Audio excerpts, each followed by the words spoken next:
Sir, സാമ്പത്തികമായി ആകെ തകർന്നു നിൽക്കുന്ന പാകിസ്ഥാന് IMF സഹായം നൽകാം, അല്ലെങ്കിൽ വായ്പ നൽകാമെന്നൊക്കെ കുറേ നാളുകൊണ്ട് പറയുന്നു. എന്നാൽ കഴിഞ്ഞ 8 മാസമായിട്ട് ഈ പറച്ചിലല്ലാതെ കാര്യമൊന്നും നടക്കുന്നില്ല. എന്തെങ്കിലും സംഭവിക്കുമോ? കിട്ടാൻ സാധ്യത വളരെ കുറവാണ്. ആണോ? കാരണം കഴിഞ്ഞ ദിവസങ്ങളിൽ അവിടുത്തെ മന്ത്രിമാർ തന്നെ IMFനെ ശകാരിക്കാനായിട്ട് തുടങ്ങി.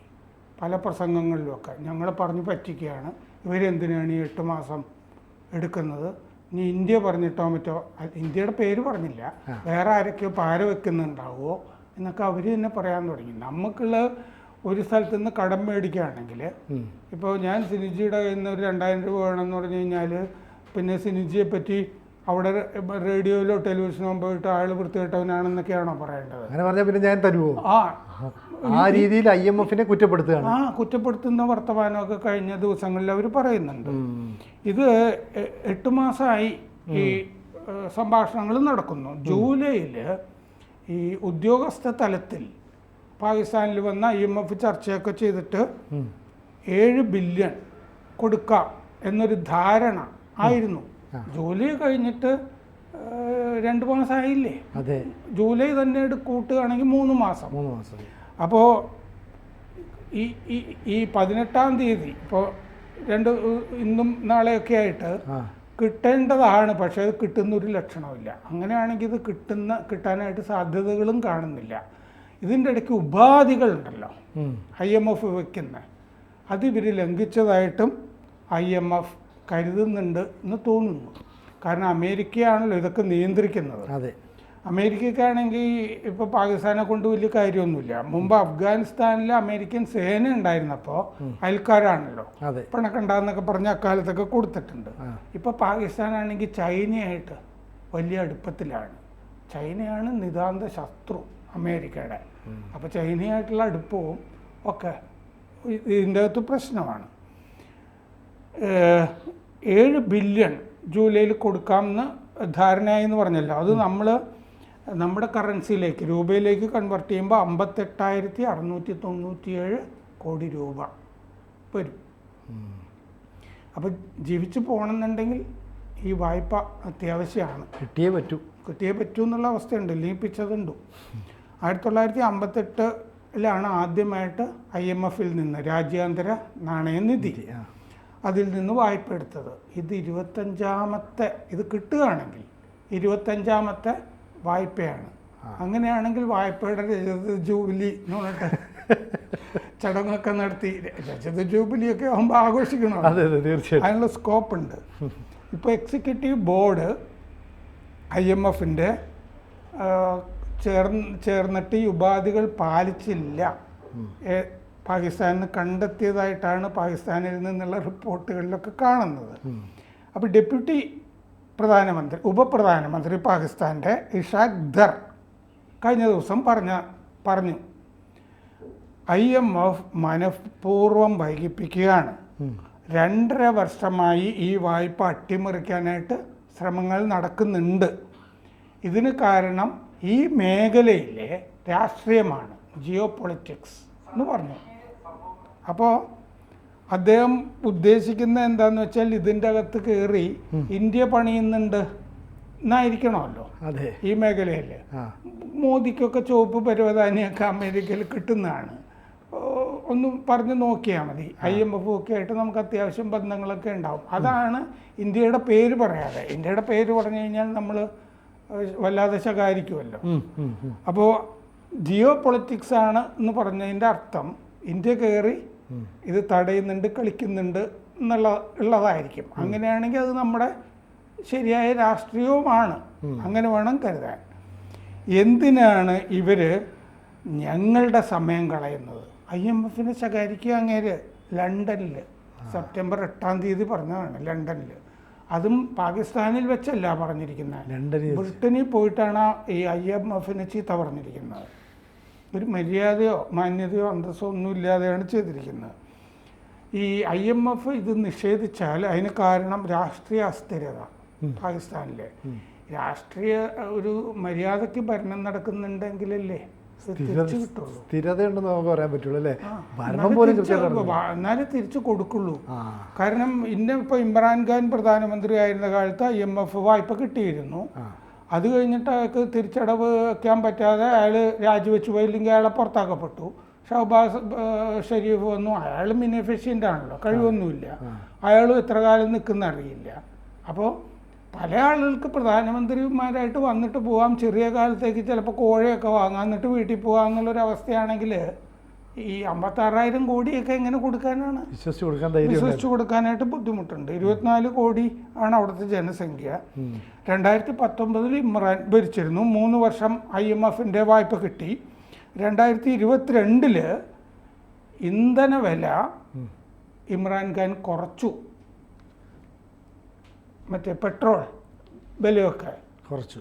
അങ്ങനെ കുറയ്ക്കുന്നത് IMFൻ്റെ ഉപാധിയുടെ ലംഘനമായിരുന്നു. അങ്ങനെ കുറച്ച് കഴിഞ്ഞാൽ അത് സബ്സിഡൈസ് ചെയ്യുക എന്നുള്ളതാണല്ലോ അർത്ഥം. സബ്സിഡി ഒന്നും ഒരു കാര്യത്തിലും പാടില്ല എന്നുള്ള വ്യവസ്ഥയാണ്. അപ്പോൾ ഇമ്രാൻഖാൻ തന്നെ തൊട്ട് മുമ്പേ ലംഘിച്ചൊരു അനുഭവം IMFൻ്റെ മുമ്പിൽ ഉണ്ട്. അത് രാജിക്ക് മുമ്പാണ് അയാൾ ഈ പെട്രോൾ വിലയൊക്കെ കുറച്ചത്. ഇപ്പോഴത്തെ പ്രധാനമന്ത്രി ഷഹബാസ് ഷെരീഫിന് ഇമ്രാൻഖാന് വായ്പ അനുവദിച്ചിരുന്നല്ലോ, അതിൻ്റെ അവസാനത്തെ ഗഡു കിട്ടണമായിരുന്നു. അത് കിട്ടിയിട്ടില്ല. ഈ IMF ലോണിൻ്റെ 6.5 ബില്യൺ കിട്ടിയിട്ടില്ല ഈ ഇമ്രാൻഖാൻ അനുവദിച്ചതിൻ്റെ. അപ്പോൾ അതിൽ കുടിശ്ശികയൊക്കെ വന്നിട്ടുണ്ട്. കൊടുക്കുന്നതിൽ 38% പണപ്പെരുപ്പം 2023 മെയ്യിൽ. വിദേശ നാണ്യ കരുതൽ 3 ബില്യൺ മാത്രമായിരുന്നു. $3 ബില്യൺ. ഇന്ത്യയുടെ എത്രയാണെന്നറിയാമോ വിദേശ നാണ്യ ശേഖരം? അവരുടേത് 3 ബില്യൺ ആയിരിക്കുമ്പോൾ 689 ബില്യണാണ്. കമ്പയർ ചെയ്യാൻ പറ്റുന്നില്ല. എത്ര വലിയ രാജ്യമാണ് പാകിസ്ഥാൻ എന്ന് ആലോചിച്ച് നോക്കൂ. എന്നിട്ട് ഇവിടെ കുറേ ആളുകൾ പാകിസ്ഥാൻ കി ജയ് എന്ന് പറഞ്ഞ് നടക്കുന്നുണ്ട്. ഇപ്പോൾ 5.2 ബില്യൺ കൂടി അവരുടെ വിദേശ നാണ്യ ശേഖരത്തിൽ വന്ന് ചേർന്നിട്ടുണ്ട്. എന്നാലും 8-9, നമ്മുടേത് 689. നമ്മുടെ രാജ്യം എത്ര വലുതാണ് പാകിസ്ഥാനെ കാട്ടില്ലേ? എത്ര വലുതാണ്. 8 മാസമായിട്ട് ചർച്ച നടക്കുന്നു, എന്നിട്ടും അവസാന ഗഡു കൊടുത്തിട്ടില്ല. ഈ ഡിഫോൾട്ട് കുടിശ്ശിക വന്നല്ലോ, കുടിശ്ശിക വന്നതൊക്കെ ഈ ചർച്ചയുടെ സമയത്ത് ഒഴിവാക്കി കൊടുക്കാം എന്ന് പറഞ്ഞിരുന്നു. എന്നിട്ട് പുതിയ വായ്പ 9 മാസത്തേക്കുള്ള ഒരു അഡീഷണൽ വായ്പയായിട്ട്, അധിക വായ്പയായിട്ട് കൊടുക്കാമെന്നും പറഞ്ഞിരുന്നു. 2023 കാവൽ മന്ത്രിസഭ വന്നിരുന്നു മറ്റേ ഇമ്രാൻഖാന് ശേഷം. 2024 ഫെബ്രുവരി വരെ ഒരു അച്ചടക്കത്തോടു കൂടിയൊക്കെ ആ മന്ത്രിസഭ പോയിരുന്നു, സർക്കാർ കാവൽ മന്ത്രിസഭയാണെങ്കിൽ പോലും. ഫെബ്രുവരിയിൽ ഷഹബാസ് ഷെരീഫ് വന്നു. ഇപ്പോൾ എന്നിട്ട് ധനമന്ത്രിയായിട്ട് മുഹമ്മദ് ഔറംഗസേബിനെ കൊണ്ടുവന്നു. ആൾ ബാങ്കറാണ്, വിദേശത്തൊക്കെ പഠിച്ചിട്ടുള്ള ആളാണ്. മോർഗൻ ആൻഡ് സ്റ്റാൻലി പോലുള്ള അമേരിക്കൻ ബാങ്കിങ് ഫേംസിലൊക്കെ ജോലി ചെയ്ത പശ്ചാത്തലമൊക്കെ ഉണ്ട് അയാൾക്ക് ഔറംഗസേബുമായിട്ട് എന്താ ബന്ധം എന്ന് നോക്കിയിട്ട് എന്തായാലും അദ്ദേഹത്തിൻ്റെ ബാപ്പയുടെ പേര് ഔറംഗസേബ് എന്നല്ല, അപ്പോൾ പേര് കിടക്കട്ടെ എന്ന് വെച്ചതായിരിക്കും തോന്നുന്നു. എന്തായാലും അങ്ങനെ ഒരു ധനമന്ത്രിയെ കൊണ്ടുവന്നിട്ടും പച്ച പിടിച്ചിട്ടില്ല അവിടെ. ഈ ഓഗസ്റ്റിൽ പണപ്പെരുപ്പം കുറച്ച് കൊണ്ടുവരാൻ പറ്റിയിട്ടുണ്ട്. 9.6%. ഈ 32% നിന്നൊക്കെ 9.6% വന്നിട്ടുണ്ട്. വിദേശ നിക്ഷേപം പാകിസ്ഥാൻ വേണമെങ്കിൽ രക്ഷപ്പെട്ടോട്ടെ എന്ന് വിചാരിച്ചിട്ട് വിദേശങ്ങൾ പല തരത്തിൽ ഇൻവെസ്റ്റ് ചെയ്യണമല്ലോ. അങ്ങനെ ചൈനയും UAEയും സൗദി അറേബ്യയും കൂടി വിദേശ നിക്ഷേപങ്ങൾ നടത്തി $9 ബില്യൺ. അങ്ങനെയാണ് ഈ വിദേശ കരുതൽ നിക്ഷേപം, നാണ്യശേഖരം അവിടെ ഇങ്ങനെ വന്നിരിക്കുന്നത്. ഈ പരിമിതമായ അവസ്ഥയിൽ നിന്നും മാറി, പരിതാപകരമായ അവസ്ഥയിൽ നിന്നും മാറി വന്നിരിക്കുന്നത്. അപ്പോൾ സത്യത്തിൽ ഈ പാകിസ്ഥാൻ്റെ ഉപപ്രധാനമന്ത്രി പറഞ്ഞതുപോലെ ഈ ജിയോ പൊളിറ്റിക്സ്, ഈ മേഖലയിൽ ഇന്ത്യ കളിക്കുന്ന രാഷ്ട്രീയമൊന്നും അല്ല ഇതിൻ്റെ കാരണം. ഉപാധികൾ ലംഘിച്ചു എന്നുള്ളതാണ് കാരണം. IMFൻ്റെ അത് UAE, സൗദി എന്നിവയ്ക്കുള്ള കടം അത് കുടിശ്ശിക വന്നിട്ടുണ്ട്. അത് അവർക്ക് കൊടുക്കാനുള്ള കുടിശ്ശിക അത് നീട്ടിവെക്കുക അത് ചെയ്യാൻ പാകിസ്ഥാനോട് ആവശ്യപ്പെട്ടിരുന്നു. അതൊരു ബാധ്യതയാണ്.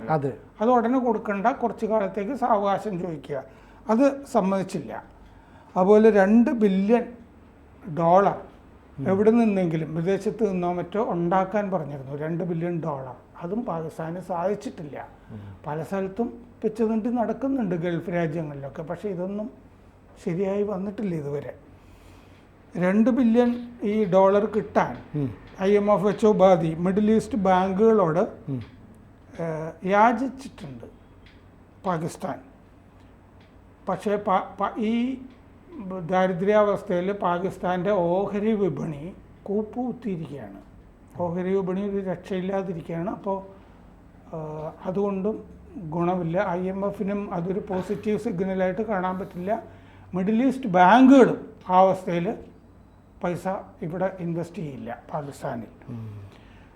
പാകിസ്ഥാൻ്റെ പഞ്ചാബ് ഉണ്ടല്ലോ, പാകിസ്ഥാനെ ശരിക്കും നിലനിർത്തുന്നത് പഞ്ചാബ് എന്ന് പറഞ്ഞാൽ അവിടുത്തെ പഞ്ചാബാണ്, ധനികമാണ്, അവിടെ കാര്യങ്ങളും ഒക്കെ ഉണ്ട്.